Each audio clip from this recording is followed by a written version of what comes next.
Welcome back to our journey through the cosmic mirror of consciousness. Today, we're exploring patterns that shape your most intimate experiences of life. Saturn's avasthas, the psychological states that determine not just how deeply you feel life's challenges, but how you respond to everything from heartbreak to personal growth, from family dynamics to your relationship with yourself. Before we begin, I'd like you to think about two people in your life. First, someone who seems to navigate even the most devastating personal challenges with a kind of quiet grace. Maybe it's a friend who went through a painful divorce but somehow maintained their sense of self, or someone who faced serious illness without losing their fundamental warmth and presence. Now think of someone else, someone who seems to struggle deeply with even minor personal setbacks, perhaps experiencing every small rejection as devastating, or seeing every challenge as confirmation of their deepest fears. The difference between these responses isn't about luck or innate personality. It's about Saturn's condition, our fundamental capacity to process and integrate life's challenges. As ancient texts tell us, Saturn is one's sorrow. But this isn't about being destined to suffer. It's about understanding our unique relationship with life's inevitable challenges. Let's begin with perhaps the most challenging state, Shuita, the state of deep deprivation. Imagine a well that can't hold water, no matter how much you pour in. That's Shuita, not just emptiness, but an inability to retain nourishment even when it's abundantly available. This state manifests differently depending on what's starving Saturn. When the sun starves Saturn, we see it in people who can never quite feel real or valid in their own existence. Think of someone who's constantly updating their social media, not from genuine desire to share, but from a desperate need to prove they exist. They might have thousands of followers, multiple relationships, constant activity, yet feel increasingly hollow with each attempt at validation. The warning signs often appear subtly, an increasing preoccupation with how things look, rather than how they feel, a growing disconnect between external achievements and internal satisfaction, a compulsive need to document every experience rather than fully living it. In modern life, this often manifests as an unhealthy relationship with social media, where likes and shares become desperate substitutes for genuine self-acceptance. When the moon starves Saturn, we encounter emotional deprivation, a particular kind of loneliness that persists even in a crowd. These individuals often become the emotional caretakers in their friend groups, the ones everyone turns to for support.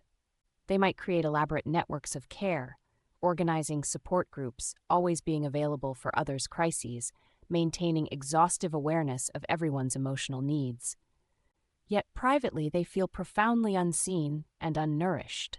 They might be constantly available in group chats, always responding to others' emotional needs, maintaining multiple online support communities, yet feeling increasingly isolated. The more they give, the emptier they feel. But they can't stop giving because it's their primary way of attempting connection. When Mars starves Saturn, we see perhaps the most physically manifesting form of depletion. These individuals often struggle with what modern medicine calls chronic fatigue or adrenal exhaustion. They might follow all the right health protocols, perfect diet, regular exercise, adequate sleep, yet feel persistently depleted. It's as if their energy creates friction rather than flow, leading to a pattern of increasing effort, yielding diminishing returns. In today's world, this often shows up as an inability to recover from normal life stresses. The person might need excessive recovery time after social interactions, find themselves overwhelmed by sensory input in public spaces, or experience physical symptoms from normal emotional challenges. Their nervous system seems to be constantly on high alert, creating a state of perpetual exhaustion. What makes Kshudita particularly challenging is how it affects our ability to recognize and receive genuine nourishment. Someone in this state might have loving family, caring friends, and abundant opportunities, yet consistently feel deprived and empty. They often develop sophisticated coping mechanisms that actually perpetuate the pattern, using busyness to avoid feeling empty, creating drama to feel alive, or maintaining surface-level connections to avoid the pain of genuine intimacy. This state particularly affects one's relationship with time. The past becomes a source of regret, the future a source of anxiety, and the present moment feels somehow insubstantial or unreal. This creates a peculiar kind of suffering where life feels both overwhelming and oddly empty at the same time. How this state manifests can shift dramatically through different life stages. In adolescence, Shuita often creates an intense form of identity hunger. Today's teenagers experiencing this state might create multiple online personas, constantly shifting their presentation and interests, not as normal experimentation, but from a deep sense that no identity feels real or substantial enough. They often become early adopters of new social platforms or subcultures, not from genuine interest but from a desperate search for somewhere to feel real. In young adulthood, the pattern often manifests through relationships. These individuals might find themselves in a series of intense but ultimately unfulfilling connections. Each new relationship starts with the hope that this one will finally make me feel real, but inevitably ends when it fails to fill the internal void. Dating apps can become particularly problematic, turning into a kind of emotional slot machine where each new match offers the promise of finally feeling complete. Midlife brings its own expression of this state. While others might experience a midlife crisis as a desire for change or renewal, those who live the Shuita pattern often feel like they've somehow missed their real life entirely. They might look at their achievements, relationships, and experiences and feel like they've been living someone else's life, or like they've somehow failed to truly exist despite all their accomplishments. In later life stages, this state often creates a painful relationship with mortality. Rather than natural concern about death, there's a deep fear that they somehow never really lived at all. This can lead to desperate attempts to finally start living that often create more emptiness rather than fulfillment. The impact on intimate relationships is particularly profound. When sharing physical space with others, these individuals often feel like they're performing rather than being present. They might maintain picture-perfect homes not from genuine care, but as another attempt to feel real. Family meals become photo opportunities rather than moments of connection. Even in their most intimate relationships, there's often a sense of watching themselves from the outside rather than fully participating. Spiritually, Shuita creates a unique kind of hunger. Unlike the natural spiritual seeking that comes from genuine curiosity, this manifests as spiritual consumption, constantly moving from teacher to teacher, practice to practice, tradition to tradition, always hoping the next one will finally make them feel complete. Modern spiritual consumerism, with its endless workshops, retreats, and certifications, can become particularly problematic for these individuals. The state also profoundly affects how people relate to their living spaces and possessions. Some might become compulsive minimalists, hoping that if they strip away enough external things, they'll finally feel real. Others might become collectors or hoarders, unconsciously trying to create substance through accumulation. Neither approach addresses the underlying sense of deprivation. Social media can become like an IV drip of hollow validation. Video games might serve as substitute lives that feel more real than reality, and constant digital connectivity can become a way of trying to prove one's existence through constant visibility. The key to working with Shuita lies in understanding its protective nature. This state, as painful as it is, often develops as a way of managing even deeper fears about existence and worth. Any attempt to force rapid change typically reinforces the pattern. Instead, transformation requires creating conditions where genuine nourishment becomes gradually safer to receive. The first step often involves recognizing how this state manifests in your daily habits. You might notice yourself reflexively checking your phone whenever you start to feel empty, or automatically opening social media apps during moments of quiet. These aren't just habits, they're attempts to manage the underlying sense of deprivation. Simply noticing these patterns, without immediately trying to change them, begins to create space for something new. In relationships, healing often starts with small moments of genuine presence. Instead of trying to immediately fix deep-seated patterns of giving to receive or performing to be seen, we begin with tiny experiments in authentic connection. This might mean allowing yourself to sit in silence with a trusted friend or sharing something small but real, instead of your usual carefully curated stories. We might start by creating small reality anchors throughout the day, moments where you deliberately feel your physical presence without needing to document or share it. These aren't meant to be dramatic digital detoxes, which often reinforce the pattern, but rather gentle reminders of your inherent reality. With family dynamics, transformation often begins by recognizing how the pattern affects your role in the system. You might be the family's emotional caretaker, the achiever who makes everyone look good, or the problem child who holds everyone's disowned struggles. Understanding these roles doesn't mean dramatically refusing to play them, but rather gradually developing the capacity to be present in them differently. The spiritual aspect of healing requires particular subtlety. Instead of seeking more experiences or teachings, the focus shifts to developing the capacity to be with what's already here. This might mean learning to sit with the discomfort of feeling empty without immediately trying to fill it, or practicing small moments of receiving without immediately needing to give back. Physical practices can be especially helpful, but they need to be approached carefully. Instead of using exercise or yoga as another way to prove your worth or fix yourself, these practices become opportunities to experience your inherent physical reality.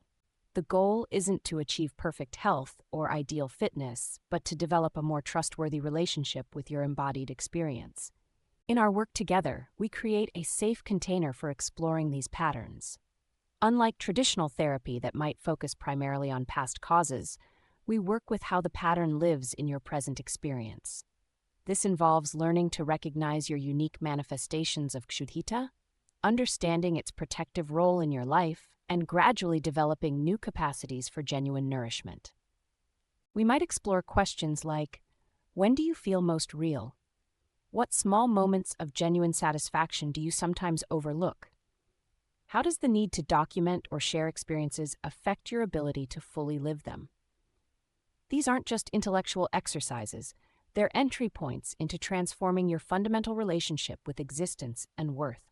Remember, the goal isn't to eliminate Kshudita overnight. That approach usually backfires. Instead, we work to gradually develop your capacity to recognize, receive, and retain genuine nourishment. This isn't about adding more to your life, but about learning to fully receive what's already here. If you recognize these patterns in your own experience and would like support in transforming them, I invite you to reach out. Together, we can explore how to work with this state in ways that honor both its protective nature and your genuine need for deeper nourishment. Let's turn now to Trishita, a state often overlooked precisely because of its subtlety. Unlike Shuddhita's profound emptiness, Trishita manifests as a persistent, mild thirst, a chronic sense that something's not quite right, even when life appears perfectly fine on the surface. Think of those moments when you're lying in bed at night, everything in your life technically working, yet feeling a vague but persistent sense of dissatisfaction. Not enough to create crisis, but enough to color your entire experience with a subtle shade of discontent. That's Trishita. In daily life, this state often shows up in how we experience basic pleasures. Food is satisfying, but never quite delicious enough. Sleep might be adequate, but never truly refreshing. Even moments of joy seem somehow muted, as if experiencing them through a slight filter that dulls their vibrancy. For teenagers, Trishita often manifests as a kind of perpetual boredom that nothing seems to truly pierce. Unlike the dramatic emptiness of Kshuddhita, these young people might maintain decent grades, have friends, and participate in activities, yet feel chronically underwhelmed by life. They often describe everything as fine or okay, but there's a flatness to their experience that parents and teachers find concerning. Young adults with Trishita in their makeup might find themselves drifting through relationships that are good enough, but never quite fulfilling. Unlike Kshuddhita's intense but empty connections, these relationships often last precisely because they're not bad enough to leave. There's a comfort in their mild dissatisfaction that feels safer than risking either deeper emptiness or fuller engagement. In midlife, this state can create a particular kind of crisis. Not the dramatic upheaval we typically associate with midlife transitions, but a gradual recognition that life has been lived at quarter intensity. These individuals might have followed all the right steps, career, family, home, yet feel like they've been watching their life through slightly foggy glass. The spiritual manifestation is equally subtle. Unlike Shuita's desperate seeking, Trishita creates a kind of mild spiritual ennui. Meditation feels fine, but not transformative. Prayer becomes routine rather than connecting, and even peak experiences seem somehow subdued. This often leads to a casual sampling of different practices without ever fully committing to or being disappointed by any of them. In family dynamics, Trishita often creates patterns of polite disconnection. Unlike the dramatic estrangements or intense codependencies we might see with other states, families affected by Trishita maintain regular contact and go through all the expected motions: holiday gatherings, birthday calls, sharing photos on family chats. Yet there's a persistent sense of going through the motions, a subtle but pervasive emotional flatness that no one quite acknowledges. This state's relationship with technology is particularly interesting in our modern world. People experiencing Trishita often maintain a peculiar relationship with social media.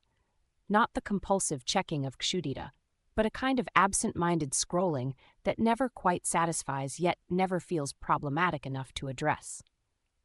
They might spend hours in this half-engaged state, not desperately seeking connection, but also not quite able to fully disconnect. The physical manifestation of Trishita often shows up as mild but persistent health issues, not the dramatic exhaustion of Kshuita, but rather a constant background level of not feeling quite well. These individuals might frequently experience low-grade infections, mild allergies, or vague symptoms that doctors can't quite diagnose. Their immune system functions, but never quite optimally. In intimate relationships, Trishita creates a particular kind of distance, not the obvious walls of avoidance or the desperate seeking of connection, but a subtle barrier that prevents full intimacy while allowing enough closeness to maintain the relationship. These couples might look perfectly fine from the outside, maintain stable households, and even feel generally positive about their connection. Yet there's a persistent sense of not quite fully meeting each other. Dating in the modern world becomes particularly challenging under Trishita. Dating apps might be used casually but without real enthusiasm or expectation. Dates are fine but rarely exciting. Even promising connections somehow fade into comfortable but not quite fulfilling patterns. The person might maintain an active dating life while never feeling quite engaged enough to either fully commit or decisively move on. The work environment brings its own manifestation of this state. Unlike the dramatic underachievement or compulsive overworking we might see with other states, Trishita often leads to steady but uninspired performance. These individuals might be considered good employees, reliable, competent, never causing problems, yet they rarely feel fully engaged or challenged by their work, maintaining a level of performance that's just good enough to avoid attention. What makes Trishita particularly challenging to work with is its very subtlety.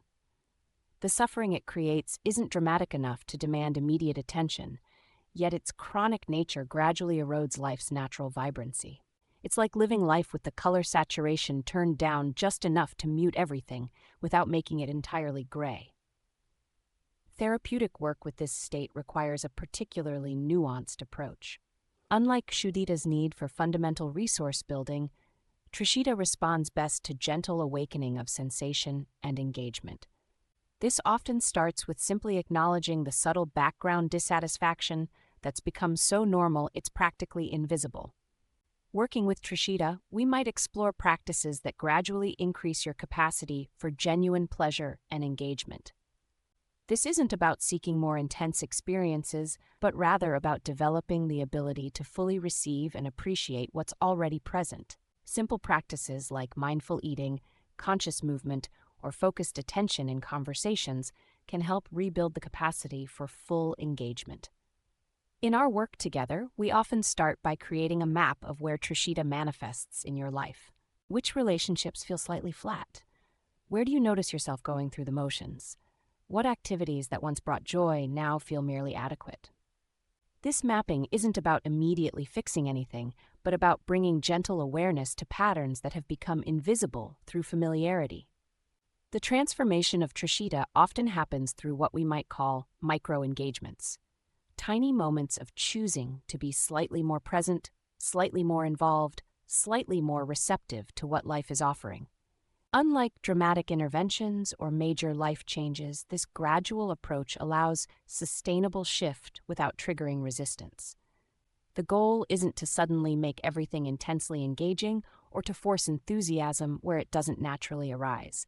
Instead, we work to gradually rebuild your capacity for genuine engagement and satisfaction. This might mean learning to notice small moments of natural pleasure, allowing yourself to be slightly more affected by both positive and challenging experiences, or gradually increasing your tolerance for deeper connection. If you recognize these patterns of subtle but persistent dissatisfaction in your life, know that they're not a personal failing, but rather a natural protective pattern that can gradually be transformed. Through gentle, consistent work, it's possible to rebuild your capacity for fuller engagement with life's natural vibrancy. Let's explore Gita, where Saturn experiences a deep state of shame. Unlike normal self-consciousness or temporary embarrassment, Gita creates a persistent pattern of hiding one's true self, even in situations where expression would be natural and appropriate. Think about those moments when you hold back not because you lack ability, but because something deeper seems to whisper, "You don't have the right to be seen." Gita turns these occasional moments into a persistent life pattern, affecting everything from casual social interactions to your most intimate relationships. In our digital age, Gita often manifests as a complex relationship with online presence.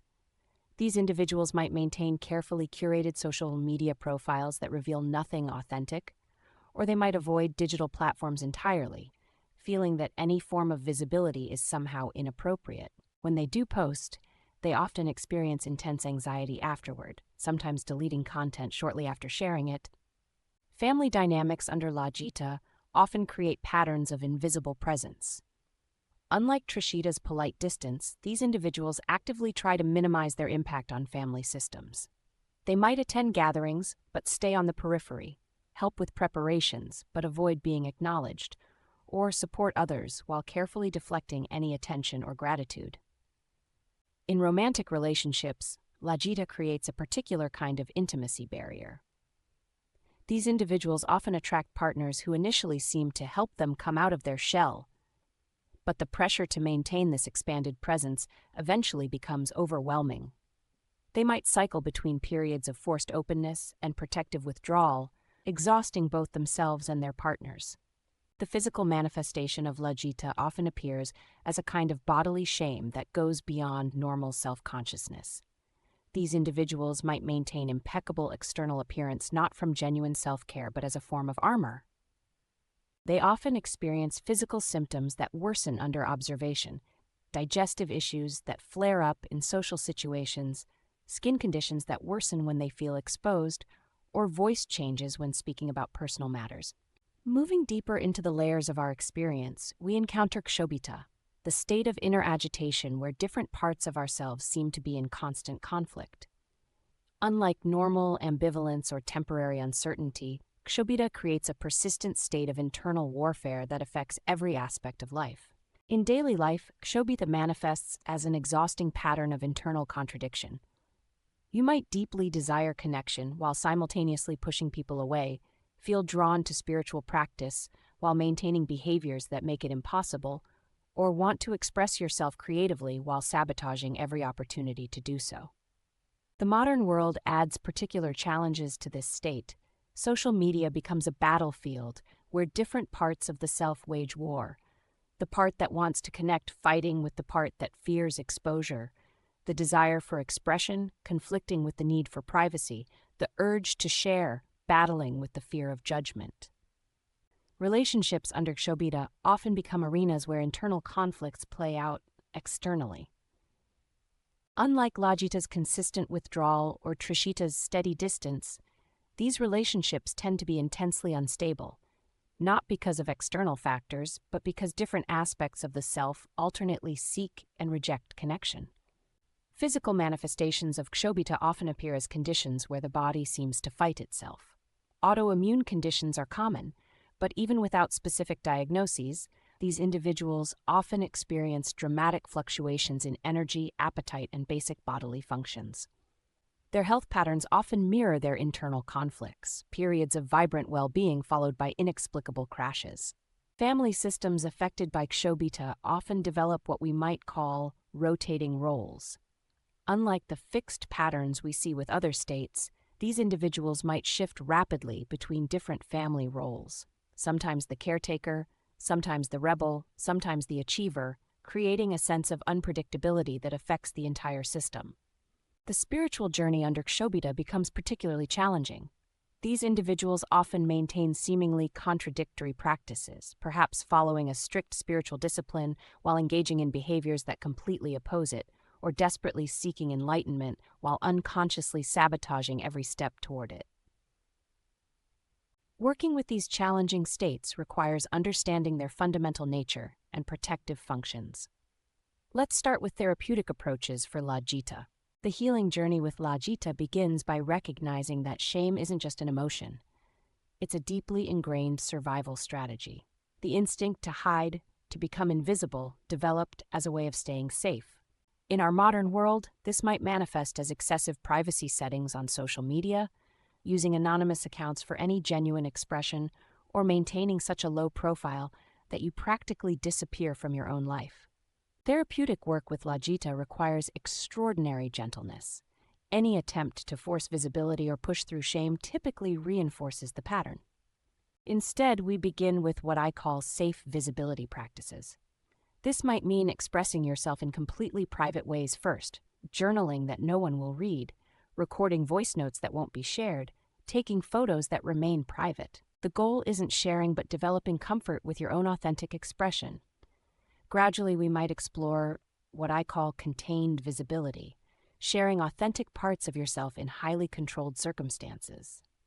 This could mean opening up to one trusted friend about one small truth, expressing one genuine feeling in therapy, or allowing yourself to be seen in one specific area of life where you feel relatively secure. Family work with Lita often starts with basic ownership of space and presence. This might mean simply acknowledging your right to exist in family gatherings, to take up physical space, to have needs and preferences. Not acting on these at first, just acknowledging them. Moving to Kobita, therapeutic work requires a fundamentally different approach. Instead of seeking harmony or resolution, we begin by creating space for all the contradictory parts of the self to exist.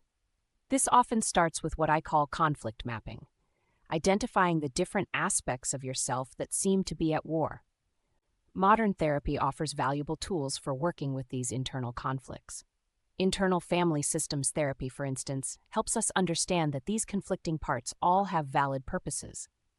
The part that pushes people away is trying to protect you from hurt. The part that sabotages success is trying to keep you safe from exposure or responsibility. Physical practices can be particularly helpful with Kobita, but they need to be approached carefully.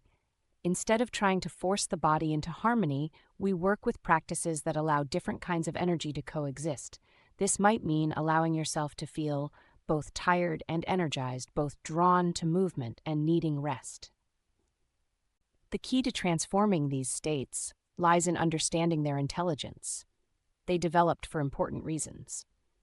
Our work together isn't about eliminating them, but about expanding your capacity to hold different experiences, gradually developing new patterns that serve you better while honoring the protective wisdom of the old ones. If you recognize these patterns in your life, whether the deep shame of Lita or the internal conflicts of Kobita, know that transformation is possible. Through gentle, consistent work that respects both your challenges and your fundamental capacity for growth, we can develop new ways of being that allow for both safety and authentic expression.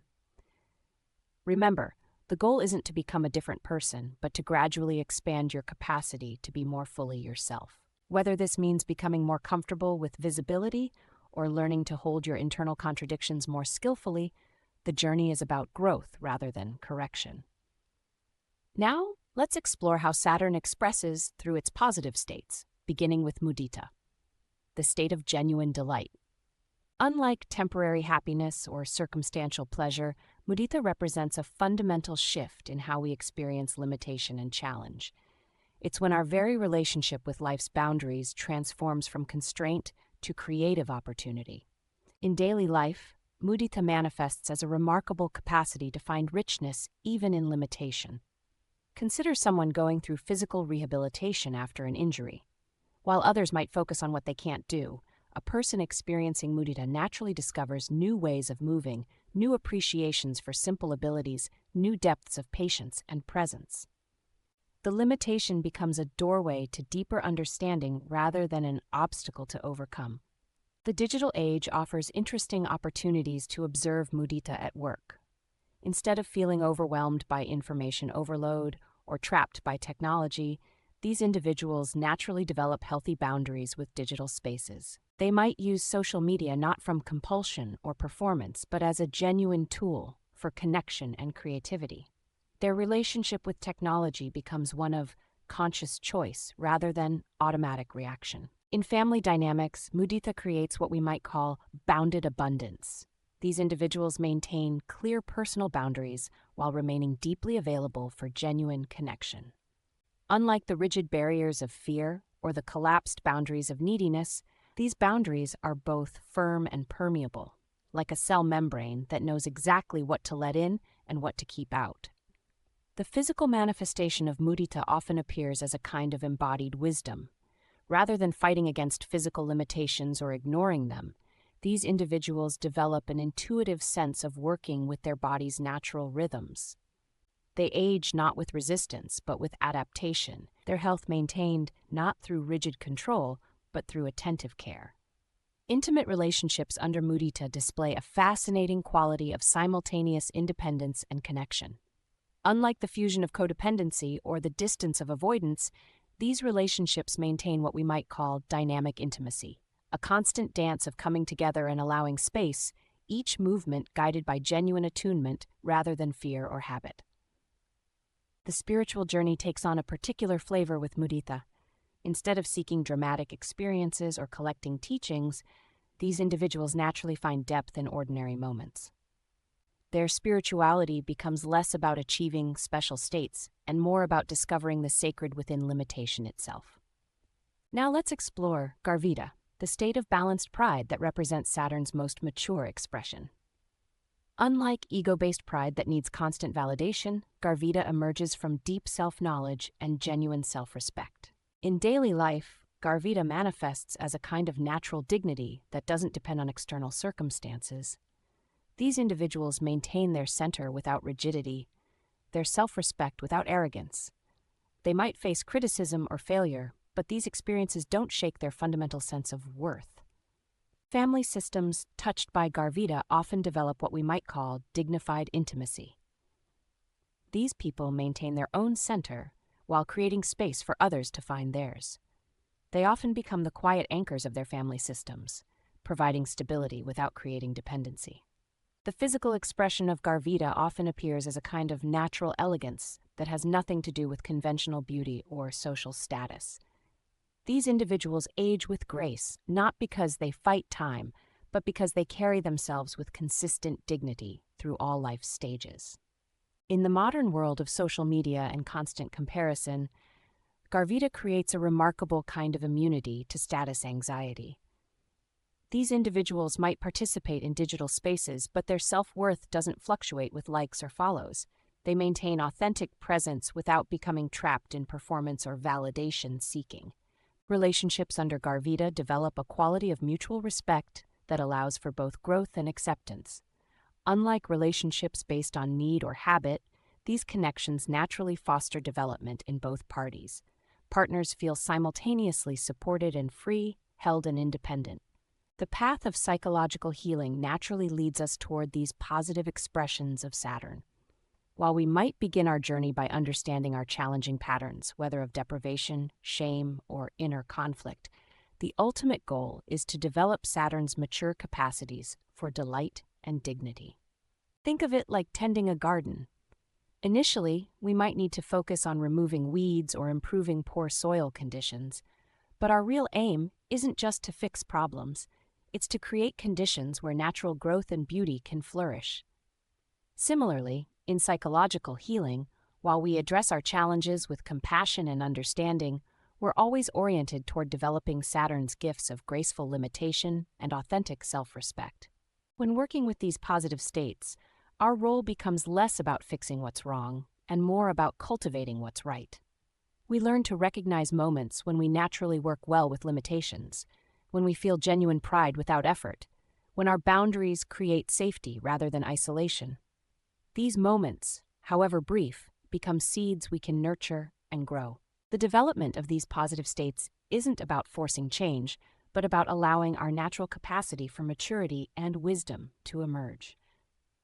Every small step in healing, whether learning to receive support, developing healthier boundaries, or integrating different parts of ourselves, naturally moves us toward these more balanced expressions of Saturn's energy. Both states teach us something profound about the nature of limitation and growth.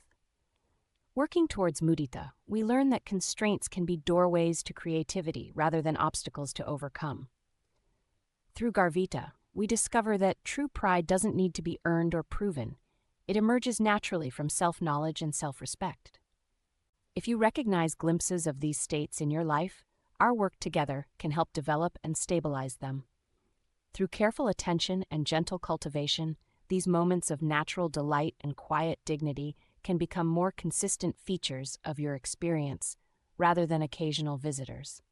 Remember, the goal isn't to force positive states, but to create conditions where they can naturally flourish. Whether you're discovering delight in limitation or developing genuine pride, the journey is about unfolding what's already present rather than adding something new. As we conclude our exploration of Saturn's avasthas, I want you to remember something profound about your journey through these states. Each pattern we've explored, whether the deep hunger of Shuita, the subtle thirst of Trishita, the hiding of Lita, or the internal conflicts of Kobita, represents not a personal failing, but a sophisticated attempt by your psyche to navigate life's challenges. These patterns tell the story of your resilience, of how you've managed to keep going even when resources felt scarce, even when shame felt overwhelming, even when different parts of yourself seemed at war. They're testaments to your fundamental strength, even when that strength manifests as vulnerability.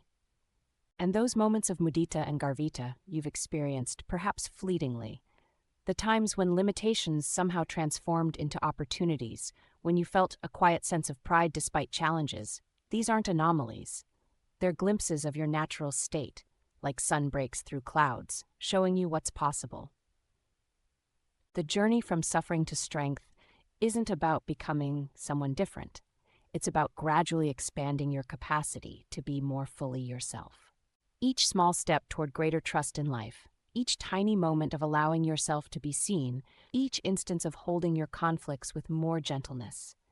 These are victories worth celebrating.